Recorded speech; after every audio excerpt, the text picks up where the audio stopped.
नमस्कार शेतकरी मित्रांनो, आज आपण खूप महत्त्वाच्या विषयावर चर्चा करणार आहोत। जर तुम्ही वांगी उत्पादक शेतकरी असाल तर हा व्हिडिओ खास तुमच्यासाठीच आहे।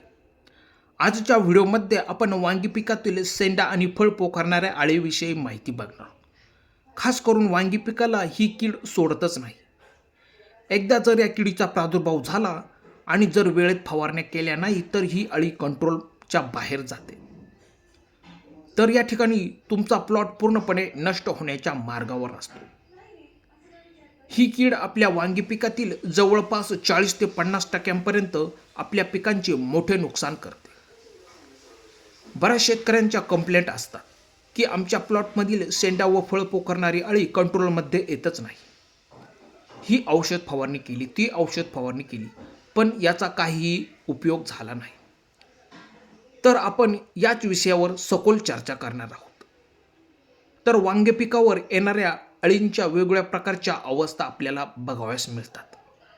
सर्वात प्रथम अंडी, त्यानंतर अळी अवस्था, त्यानंतर कोश अवस्था, शेवटची अवस्था असते ती म्हणजे प्रौढ अवस्था।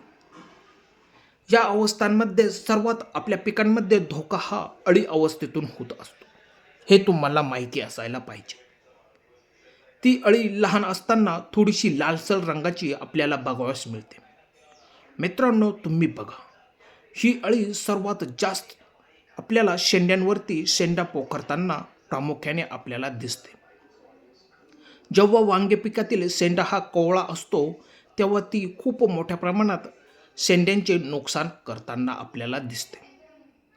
कालांतराने ते शेंडे मध्येच वाळलेले आपल्याला दिसतात। त्याचबरोबर वांग्यांच्या फुलांवरती येऊन फुले कुरतडताना आपल्याला ही अळी बघावयास मिळते। या ठिकाणी पण मोठे नुकसान ही अळी करते। फुलांचे रूपांतर हे फळांमध्ये न होता या ठिकाणी आपल्या वांगे पिकातून मोठे उत्पादन घट होताना दिसते। पण एक लक्षात घ्या, ही अळी एकदा फळात गेल्यावर ती लवकर कंट्रोलमध्ये येतच नाही।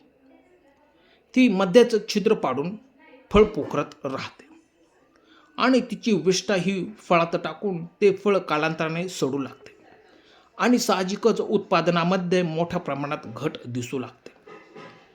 तर आपण बघितले अळींच्या प्रादुर्भावांबद्दल। आता आपण ठोस उपाय काय करता येतील यांची सखोल माहिती बघू। जर तुम्हाला या किडीचे योग्य पद्धतीने नियंत्रण मिळवायचे असल्यास तुम्हाला नुसत्या फवारण्याच करणे गरजेचे नाही, तर त्यासाठी आपल्याला वांगी पीक लागवडीच्या आधी काळजी घ्यावी लागेल।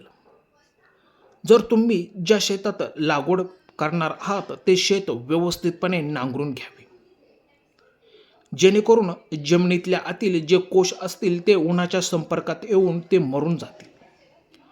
तसेच पक्षी पण या कोशांना खाऊन टाकतील। त्याचबरोबर तुम्ही एकच पीक न घेता दरवर्षी वेगवेगळ्या पिकांची फेरपालट करावी। जेव्हा तुम्ही खताचे नियोजन करता तेव्हा तुम्ही ज्या त्या पोझिशनला सेंद्रिय आणि रासायनिक खते योग्य रीतीने द्यावी, जेणेकरून आपल्या पिकाची वाढ ही जोमाने होईल आणि आपल्या पिकाला कोणत्याही रोगाला लवकर बळी पडू शकणार नाही। त्याचबरोबर मित्रांनो, पाणी नियोजन तितकेच महत्त्वाचे आहे। पाण्याचा भडीमार आपल्याला या ठिकाणी करावायचा नाही। आपल्याला वापसा पद्धतीने पाणी द्यावे लागेल।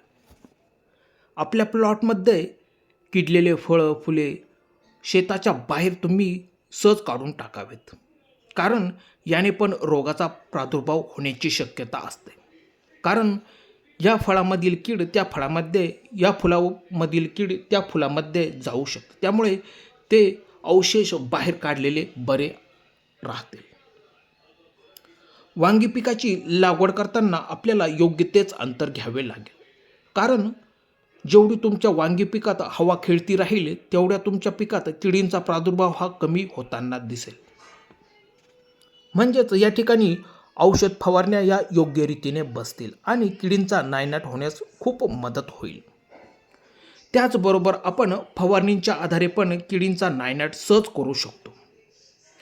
यामध्ये तुम्हाला काही महत्त्वाच्या कीटकनाशकांच्या फवारण्या घ्याव्या लागतील। त्यामध्ये तुम्ही कोराजेन हे FMC कंपनीचे घेऊ शकता। याचे प्रमाण 6 ml घेऊन प्रति 15 लिटर पाण्यासाठी हे कोराजेन घेऊ शकता. त्यानंतर बायर कंपनीचे सोलोमन हे पण बेस्ट रिझल्टचे कीटकनाशक आहे.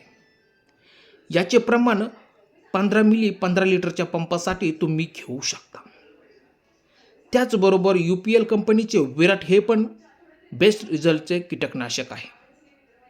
याचे पण प्रमाण 15 ml घेऊ तुम्ही 15 लिटरच्या पाण्यासाठी याची फवारणी सहज करू शकता. तर या कीटकनाशकांची फवारणी तुम्ही आवश्यकतेनुसार करू शकता. पण एक लक्षात घ्या, फवारणी करताना आलटून पालटून कीटकनाशके वापरा. खास करून फवारणी करताना सायंकाळी 4च्या पुढे फवारणी करावी, जेणेकरून सर्व कीटक आपल्या पिकांवरती येतील आणि ते फवारणीच्या संपर्कात येऊन ते सहज मरतील. मित्रांनो, कसा वाटला व्हिडिओ? आशा करतो की दिलेली माहिती तुम्हाला आवडली असेल. तर असेच शेतीविषयक नवनवीन व्हिडिओ बघण्यासाठी आमच्या शेतकरी मित्र चॅनलला जर अजूनही सबस्क्राईब केलेलं नसेल तर सबस्क्राईब करून घ्या, परंतु बेल आयकॉन दाबायला विसरू नका. मित्रांनो, धन्यवाद.